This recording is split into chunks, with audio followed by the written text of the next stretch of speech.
Halo Sobat Investor, selamat datang di channel Sobat Saham. Channel yang fokus membahas saham-saham yang berfundamental bagus dengan valuasi yang murah. Di video kali ini, kita akan membahas satu saham pada sektor properti. Yang pada saat ini, sektor properti mengalami tekanan yang cukup berat, sehingga beberapa perusahaan kesulitan dalam membayar obligasi atau hutang-hutangnya. Bahkan, ada saham yang sampai disuspend karena masalah pembayaran pokok obligasinya. Di video ini, kita akan bahas perusahaan yang tetap bisa bertahan dengan bagus, malah rating obligasinya masih stabil. Saham ini adalah Bumi Serpong Damai dengan kode saham BSDE. Tonton video ini sampai habis ya, sehingga sobat mendapatkan informasi yang lengkap. Nah, sebelum kita lanjut, jika sobat saham suka video-video di channel ini, silahkan di-share, like, dan jangan lupa di-subscribe ya, dan hidupkan lonceng notifikasinya agar tidak ketinggalan video-video menarik dari sobat saham. Kita lihat dulu historis BSDE ini ya. BSDE merupakan perusahaan yang bergerak di sektor properti sebagai pengembang kawasan tempat tinggal mandiri sejak tahun 1984. Dengan proyek andalannya adalah BSD City, dan juga proyek-proyek di kota-kota utama di Indonesia. 3 anak perusahaan terbesar perusahaan ini adalah PT Duta Pertiwi Tbk, PT Sinarmas Wisesa, dan PT Sinarmas Teladan. BSDE ini masih merupakan anak usaha dari grup Sinarmas Land, di mana perusahaan listed pada 2008. Di harga penawaran perdana sebesar 550, namun karena krisis yang terjadi waktu itu, maka harga saham BSDE ikut terjun sampai di bawah harga 100 per lembar. Namun, karena perusahaan cukup bagus, maka di tahun-tahun berikutnya, sahamnya terus naik sampai 1.700-an di tahun 2013. Dengan kenaikan sekitar 2.000% atau 20 kali lipat. Nah, bagaimana dengan krisis saat ini?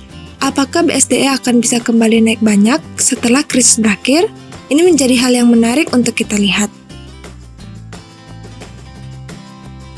Sebelum kita lihat dari sisi fundamental perusahaan, hal yang menarik adalah apakah perusahaan mampu bertahan di situasi krisis ini, di mana banyak perusahaan di sektor properti kesusahan dalam likuiditasnya, sampai harus merestrukturisasi obligasi mereka.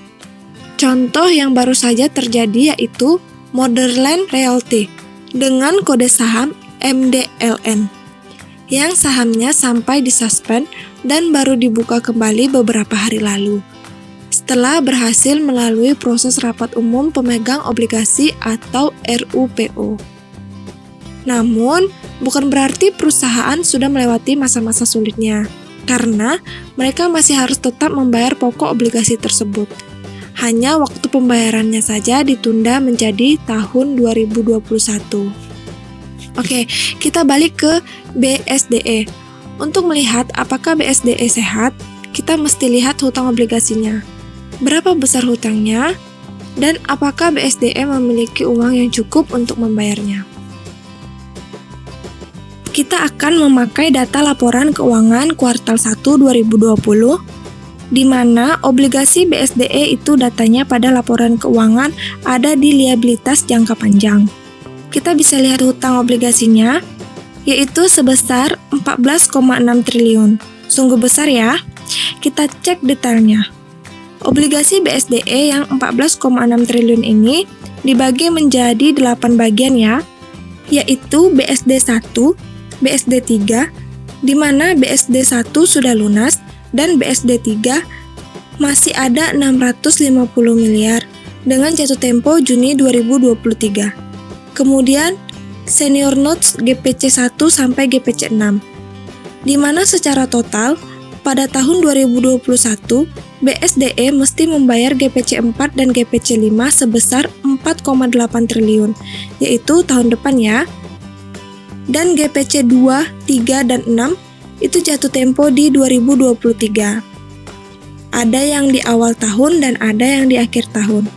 Dengan total sekitar 9,2 triliun, yaitu sekitar 3 tahun lagi ya. Jadi total untuk 2023 itu yang mesti dibayar 9,8 triliun. Nah, hutang yang besar ini mesti dibayar pada waktunya. Tentunya kita mesti lihat kondisi keuangannya ya. Apakah perusahaan mampu atau memiliki uang sebesar itu? Untuk melihat kemampuan perusahaan, sekarang kita lihat data aset lancarnya pada laporan keuangan, terutama cash atau setara cash perusahaan, di mana cash atau setara cash BSDE itu sebesar 10,4 triliun, cukup besar. Jadi bisa dibilang obligasi pada tahun 2021 nanti, tanpa laba bersih di tahun ini saja perusahaan sudah mampu membayarnya.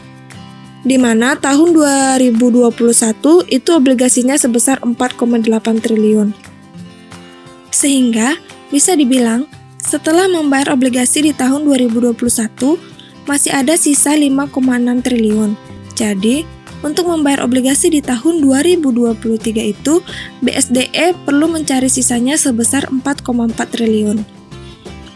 Di mana tahun-tahun sebelum BSDE mampu menghasilkan laba bersih sekitar 2 triliun per tahun. Jadi, walaupun tahun ini hanya mencetak 1 triliun, dan dengan proyeksi pada tahun 2021 dan 2022 bisa mencetak masing-masing 2 triliun, maka perusahaan bisa melunasin hutang obligasinya. Jadi, bisa saya bilang BSDE kemungkinan besar memiliki uang untuk membayar obligasinya, terutama yang di 2021. Bagaimana pendapat Pevindo atau Badan Pemeringkat Obligasi ini? Tahun ini, Pevindo masih memberikan peringkat stabil dengan peringkat IDAA- dan menyatakan BSDE memiliki kemampuan yang sangat kuat untuk memenuhi komitmen keuangan jangka panjang dibandingkan obligor Indonesia yang lainnya. Jadi, bisa dibilang BSDE aman untuk investasi. Tidak akan ada cerita sahamnya disuspend ya, karena persoalan gagal bayar obligasi sampai saat ini. Oke, setelah kita tahu saham ini aman, bagaimana dengan kinerja perusahaannya? Kita lihat data aset perusahaan yang selalu bertumbuh ya, di mana pada tahun 2015 asetnya 36,0 triliun dan menjadi 60,1 triliun di tahun 2020 ini. Setiap tahun mengalami pertumbuhan. Untuk ekuitasnya atau nilai bersih perusahaan dari 2015 juga selalu bertumbuh dari 22,0 triliun di tahun 2015 menjadi 32,1 triliun di tahun ini. Hanya di tahun 2020 ini ekuitasnya mengalami penurunan karena tekanan krisis saat ini. Untuk hutangnya, setiap tahun memang meningkat dari 13,9 triliun di 2015 menjadi 27,9 triliun di 2020. Namun, DER atau rasio hutang dibandingkan ekuitasnya masih sehat di bawah 1. Seperti yang sudah kita bahas di awal, hutangnya masih bisa dibayar perusahaan. Untuk penjualan tertinggi ada di 2017 sebesar 10,3 triliun dan terus mengalami penurunan sampai di tahun 2020. Kembali turun menjadi 5,9 triliun. Untuk laba bersihnya ini mengikuti tren penjualannya, di mana yang tertinggi di tahun 2017 sebesar 4,9 triliun dan di tahun ini proyeksinya sebesar 1,0 triliun. Untuk ROE atau rasio laba bersih dibandingkan ekuitasnya juga sama trennya. Yang tertinggi di 2017 dengan ROE 16,9% dan tahun ini proyeksinya ada di 3,2%.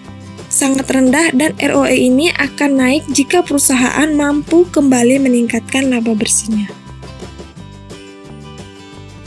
Sudah saya jelaskan di awal video ini, sektor properti mengalami penurunan dari tahun 2013 sebenarnya. Dan di tahun 2020 ini makin berat, sehingga banyak perusahaan yang kesulitan dalam likuiditasnya atau pelunasan hutang-hutangnya. Namun, setelah kita lihat BSDE mampu dan masih kuat. Penurunan harga ini bisa jadi peluang di saat perusahaan bisa kembali bangkit dan mencetak laba bersih yang besar lagi. Oke, sekarang kita lihat valuasinya. Di harga saham 710 per BSDE itu ada di 13,2 dan PBV-nya 0,4. Dilihat dari PBV-nya, perusahaan ini bisa dibilang valuasinya murah. Dan ini merupakan sebuah peluang. Namun, kita mesti tetap hati-hati. Karena krisis belum berakhir hingga kita perlu tahu timing yang tepat kapan kita mulai membeli perusahaan ini. Saya sarankan sobat tetap mengamati laporan keuangannya untuk kuartal-kuartal berikutnya. Kita mulai membeli di saat penjualan perusahaan mulai meningkat dan laba bersihnya mulai meningkat. Di saat itulah akan menjadi momen atau timing yang baik untuk mulai membeli saham perusahaan ini. Untuk harga wajar perusahaan saya hitung ada di 1.840 dengan MOS atau selisih harga sekarang dengan harga wajarnya sebesar 159%. Dimana cukup besar dan menarik. Namun, seperti saya bilang tadi, untuk saham ini perlu timing yang bagus untuk membelinya. Kemudian, untuk saham BSDE ini, sobat jangan berharap mendapatkan dividen. Cukup capital gain saja. Oke, demikian pembahasan saham BSDE ya. Jika ada masukan dari sobat atau pandangan yang lain, silahkan ya. Jangan ragu untuk masukkan di komen. Sampai jumpa di video berikutnya. Oke, sampai jumpa di video berikutnya ya sobat. Jangan lupa di subscribe ya, agar kami makin semangat membuat video analisa saham.